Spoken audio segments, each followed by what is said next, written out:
Live from Melbourne, this is 7 News with Jennifer Kite. Good evening. Victoria's worst fears have been realised today, with wild winds whipping up dozens of fires around the state. Homes have been lost.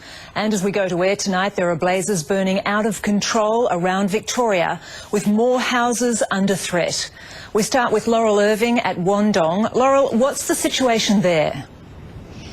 Jen, the remarkable thing about this fire is just how quickly it's moving. The wind here is unbelievably strong.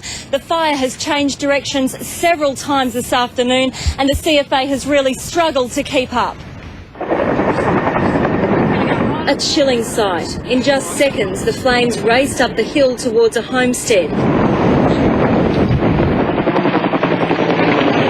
Helicopters and the sky crane buzzed through the smoke haze, frantically dumping water on the running fire and desperately trying to save homes. This house in Wandong's northern outskirts escaped. Others, though, were simply no match for the ferocity of the ravenous blaze.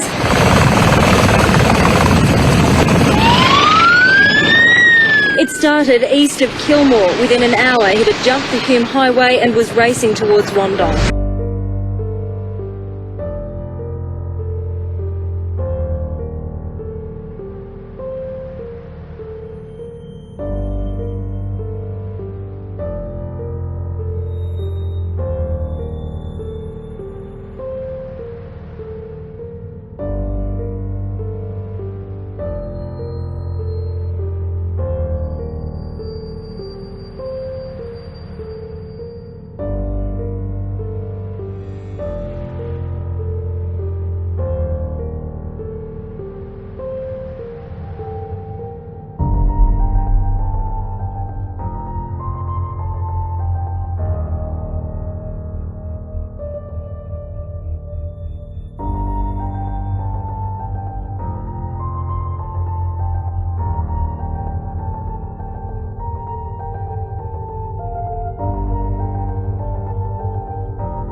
What they tell you, if you're going to leave early, or shelter in your house because you'll be safe. It was just dead calm, not even a breath of wind. And I thought, this is good, you know, like what's going on here? Like, it's just so still, because it was just such a windy day, such a hot wind, and then that wind stopped. And I thought, this won't be too bad. Maybe the fire's not coming now. And then I could hear it. I could actually hear it. I could still smell that real strong eucalyptus burning smell, but I could hear the noise of it before you could see it. It just was crashing and smashing like a storm. And then the wind picked up again, and it's with the fire come through with it.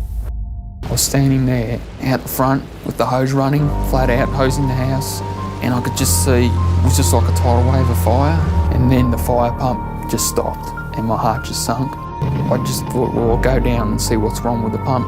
It was dark and hard to see, but as I got down towards it, I could see the fire pump on fire. So I just turned around and walked back to the house. I could start to see parts of the house burning, and as I'm moving away, I could hear all the windows smashing in the house, and I knew that was gone. And I could see everything perfectly. It was just brilliant orange, just bright, and the whole lot was on fire. And the second floor was starting to lower down like an elevator or something. It just did nothing left, just me. And then it blew up, just like nearly knocked me out. Took off to get to like where the dam is. I couldn't see anything, but then I ran into a fence. I just thought, oh, you know, is this it? Just sort of, I don't know, I just sort of sat there for a while. I thought, I don't know what I'm gonna do, because I'm stuck in the fence. And if I was stuck in the fence today, I reckon I could just take one step backwards and step around, but I couldn't think to do that. I just thought, I'm stuck. You know, it's only a couple of wires, but I'm stuck. So I thought, yeah, I'll give it another go, get in the dam, because it's just getting too hot laying here, and I'm just getting too weak. So I just crawled along, and I felt the downwards bit, and I just crawled down, felt where the water was, turned around and just crawled in backwards and just lay there.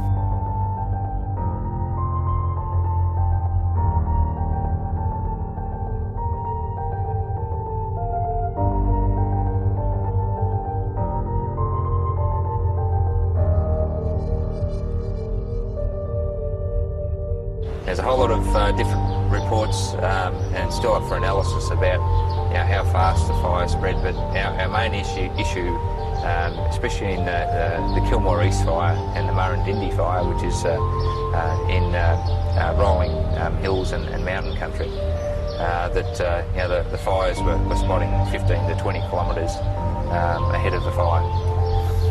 And because of the conditions on the day, we had temperatures of about 116 degrees Fahrenheit and winds of about 60 miles per hour. So any new spot fire that started quickly became another raging fire.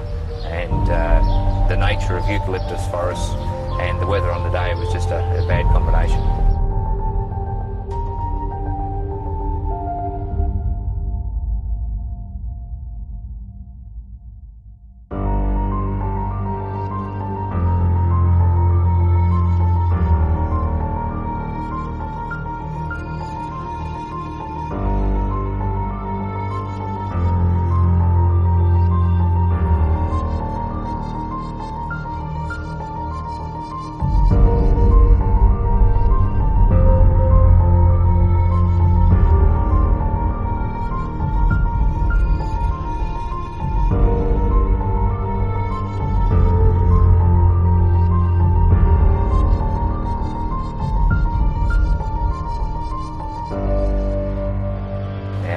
We've had a pattern over the last 12 years of these large, fierce fires.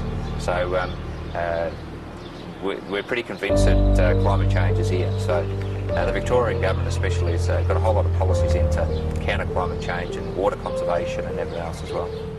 A number of agencies have individuals that are monitoring climate change and the strategies that are being suggested or developed for the private industries and seeing how we can adapt.